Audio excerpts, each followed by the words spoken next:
Selamat pagi, dokter dan juga teman-teman. Kami dari SGDA 6 izin untuk mempresentasikan student project kami dengan judul Diagnosis and Management of Overactive Bladder. Berikut adalah anggota dari SGDA 6. Bab 1, Pendahuluan.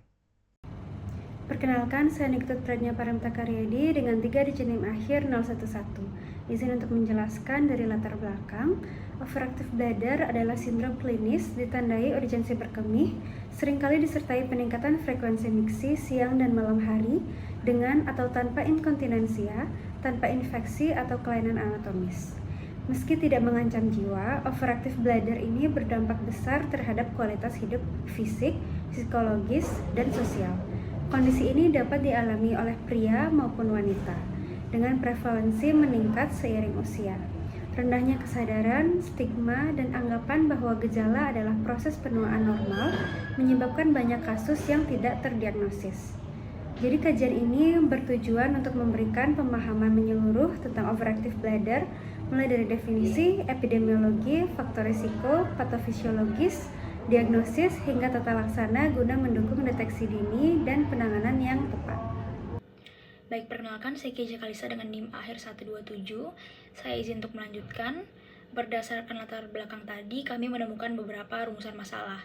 Yang pertama adalah apa definisi dan etiologi dari overactive bladder, bagaimana epidemiologi overactive bladder, apa faktor resiko dari overactive bladder, bagaimana patofisiologi dari overactive bladder, bagaimana diagnosis pada overactive bladder, bagaimana tata laksana pada pasien overactive bladder, apa komplikasi dari overactive bladder, dan bagaimana prognosis pada pasien overactive bladder.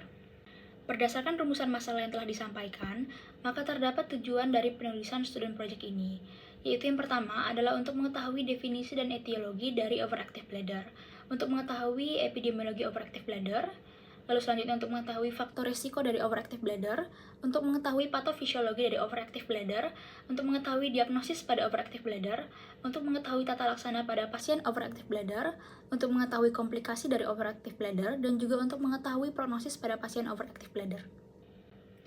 Adapun manfaat penulisan pada student project ini, yang pertama adalah bagi penulis, diharapkan dapat menjadi pengalaman dan menambah pengetahuan tentang overactive bladder. Lalu bagi pembaca, diharapkan dapat dijadikan sebagai sumber informasi ilmiah untuk perkembangan ilmu pengetahuan mengenai overactive bladder. Dan terakhir, bagi institusi pendidikan, diharapkan dapat dijadikan bahan referensi pengetahuan serta perbandingan hasil untuk penelitian yang akan datang. Selanjutnya adalah bab 2, isi. Perkenalkan, nama saya Anis Panjari dan 3 digit NIM target 175. Adapun definisi dan juga etiologi dari overreactive bladder, di mana overreactive bladder merupakan kondisi kronis di mana kandung kemih terlalu aktif dengan gejala sering berkemih secara tiba-tiba dan sulit untuk ditahan. Di mana biasanya terjadi disertai dengan peningkatan frekuensi berkemih hingga berkemih di malam hari saat tertidur atau yang sering disebut dengan nokturia. Di mana overreactive bladder ini sendiri dapat terjadi pada wanita maupun pria dengan frekuensi kejadian yang selalu meningkat pada usia lanjut. Overreactive bladder ini sendiri merupakan salah satu kondisi yang dapat disebabkan karena infeksi saluran kemih maupun kondisi patologis lainnya. Meskipun penyebab pasti dari overreactive bladder ini belum diketahui, gejalanya seringkali dikaitkan dengan aktivitas otot detrusor yang berlebihan, di mana ini merupakan akibat dari peningkatan regulasi reseptor muskarinik kandung kemih atau penurunan kontrol sistem saraf pusat pada saluran kemih. Mungkin sekian dari saya. Baik, izin melanjutkan. Sudah perkenalkan, saya Eka Citra Lestari dengan 3 digit yang terakhir 226. Di sini saya izin menjelaskan mengenai epidemiologi overactive bladder, di mana overactive bladder ini merupakan gangguan berkemih yang umum dengan prevalensi global sekitar 20% dan cenderung meningkat seiring waktu, terutama pada kelompok usia lanjut. Meta-analisis dari 53 studi melaporkan bahwa prevalensi overactive bladder meningkat dari 18,1% pada awal 2000-an menjadi 23,9% pada tahun 2021 sampai dengan 2024.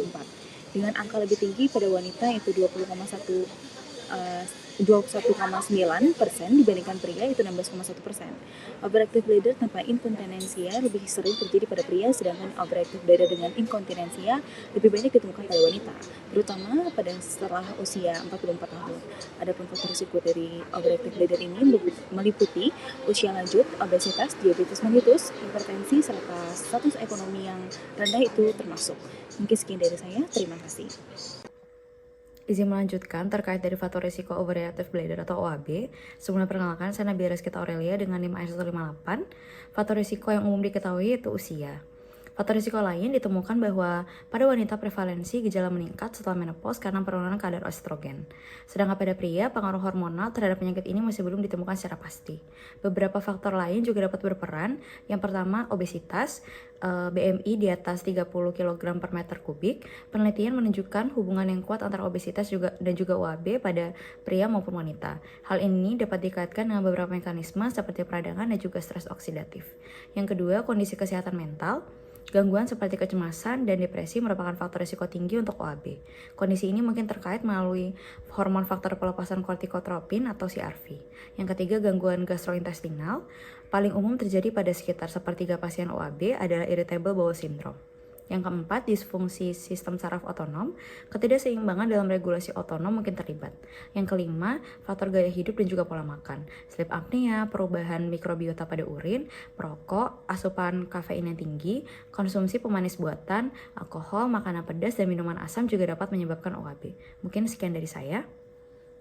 Perkenalkan, nama saya Putu Mirah Wahyusbia Putri dengan 3 digit yang terakhir 215. Adapun patofisiologis dari overactive bladder, yang dimana pada kondisi normal, pengisian kandung kemih itu dikendalikan oleh sistem saraf simpatis dan juga somatis, yang dimana ini bertujuan untuk menghambat kontraksi detrusor dan juga mempertahankan tonus sphincter, hingga terjadinya aktivasi dari refleks mixi oleh sistem parasimpatis melalui pusat mixi pontin.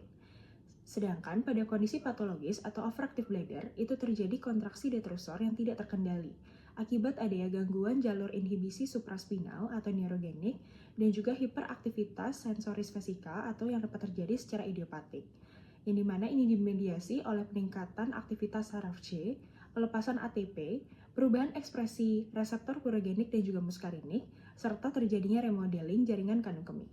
Sekian dari saya, terima kasih.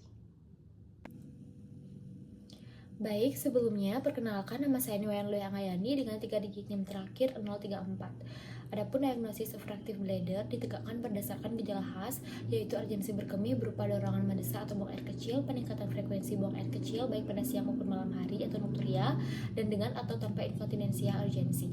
Gejala-gejala ini umumnya menyebabkan gangguan pada kualitas hidup. Diagnosis OAB bersifat klinis dan ditegakkan setelah menyingkirkan penyebab lain seperti infeksi saluran kemih, batu, tumor, atau gangguan neurologis. Yang pertama, yakni ada anamnesis.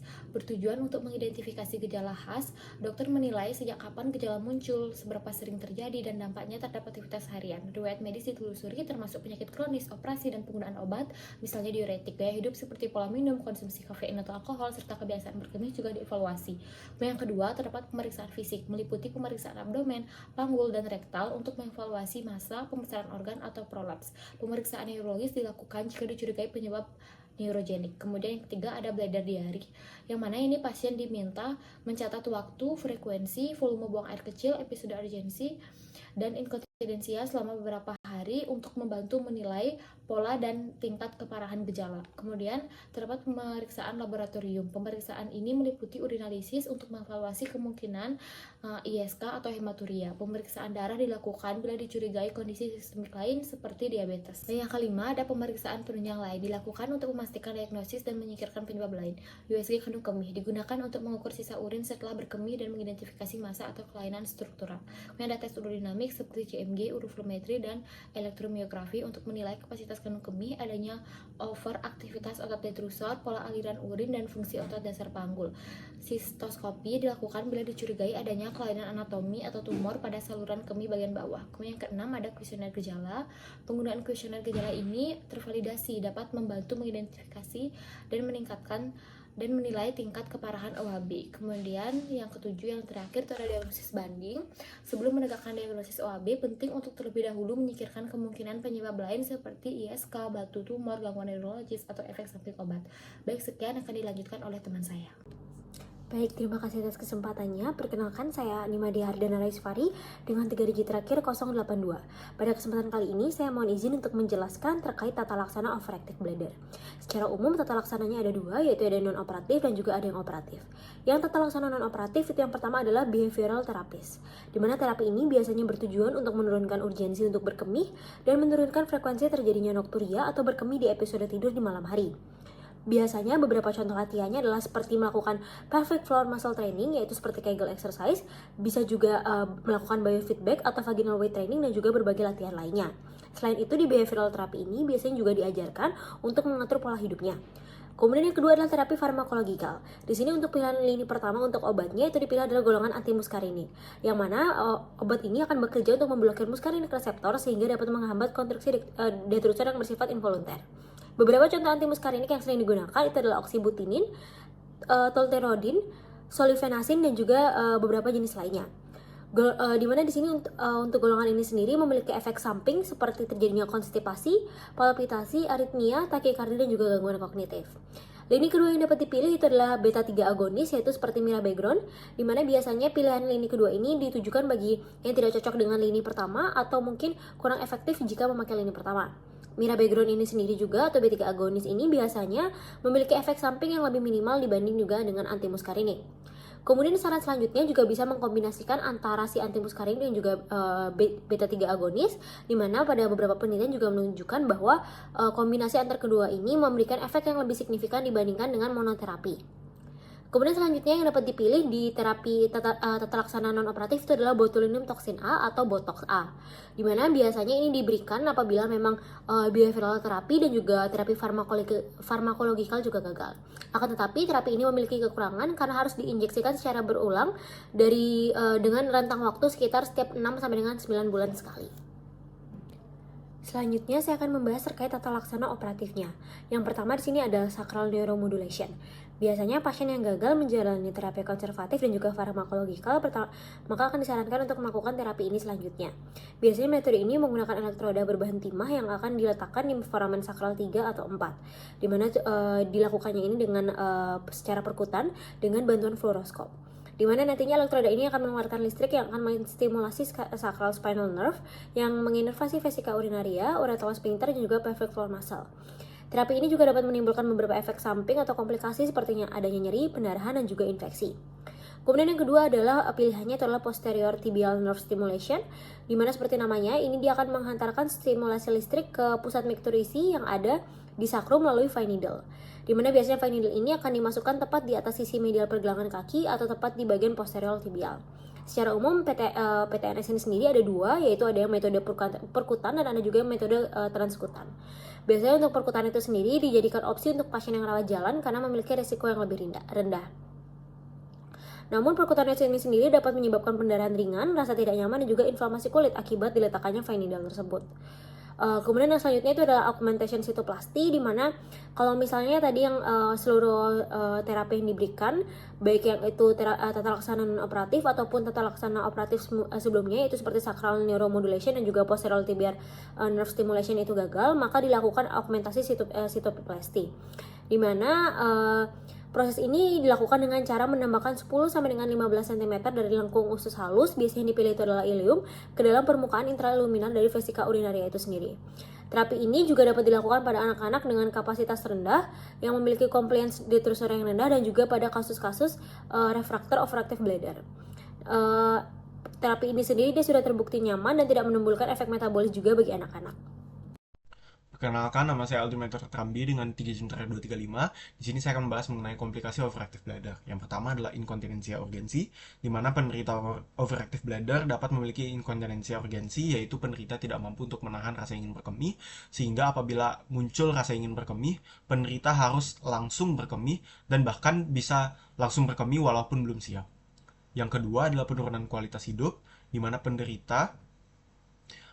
di mana overactive bladder dapat berpengaruh terhadap kualitas hidup dan juga psikologis dari penderitanya. Overactive bladder akan menyebabkan penderitanya untuk cenderung lebih menutup diri dari aktivitas di luar karena rasa cemas mereka tidak dapat mengatur kandung kemihnya, sehingga penderita akan mengalami kesulitan dalam melakukan pekerjaan, beraktivitas sosial, ataupun berpergian keluar secara umum. Yang kedua adalah nokturia dan penurunan kualitas tidur, di mana penderita overactive bladder juga mengalami gangguan pada kualitas tidur yang diakibatkan oleh nokturia, yaitu keinginan untuk berkemih pada saat tidur di malam hari, dan apabila terjadi berkali-kali dapat mengganggu siklus tidur dari pasien sehingga tidak mendapatkan kualitas tidur yang baik.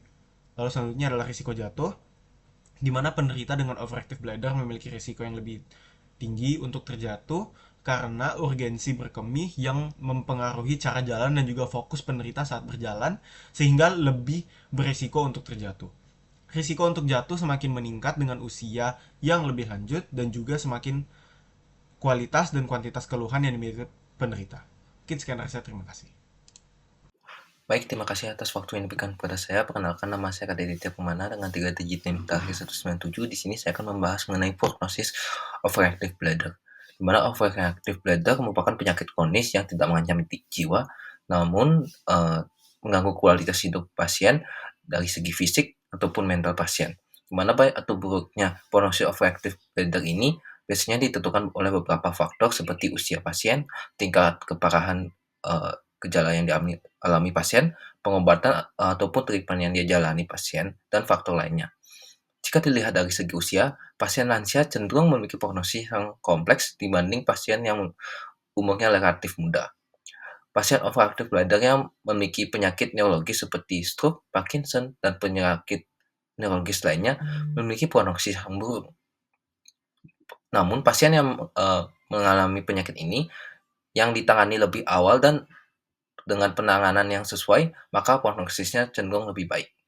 Mungkin sekian dari saya kembalikan kepada teman saya.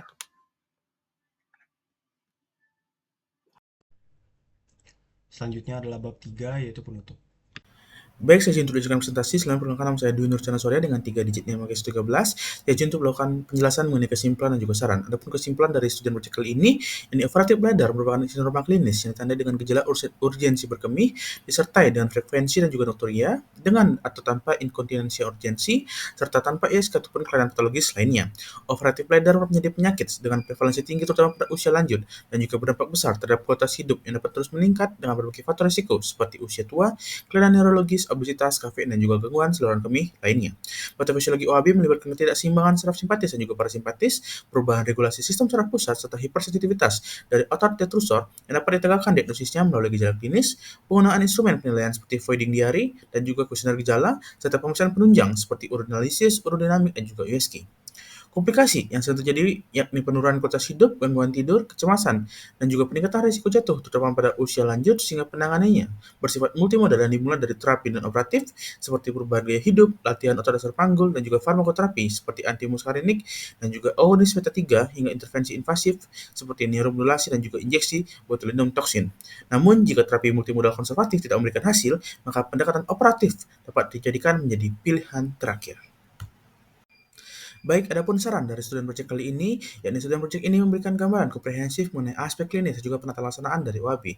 Namun, terdapat beberapa keterbatasan pada studi ini yang memerlukan adanya pengembangan lebih baik di masa depan.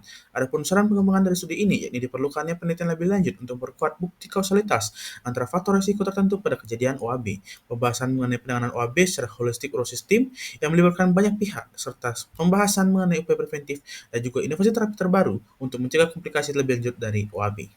Baik, sekian presentasi dari saya, akan dilanjutkan oleh rekan saya. Berikut adalah daftar pustaka dari student project kami. Sekian dari video presentasi student project dari SGDA 6. Kami ucapkan terima kasih.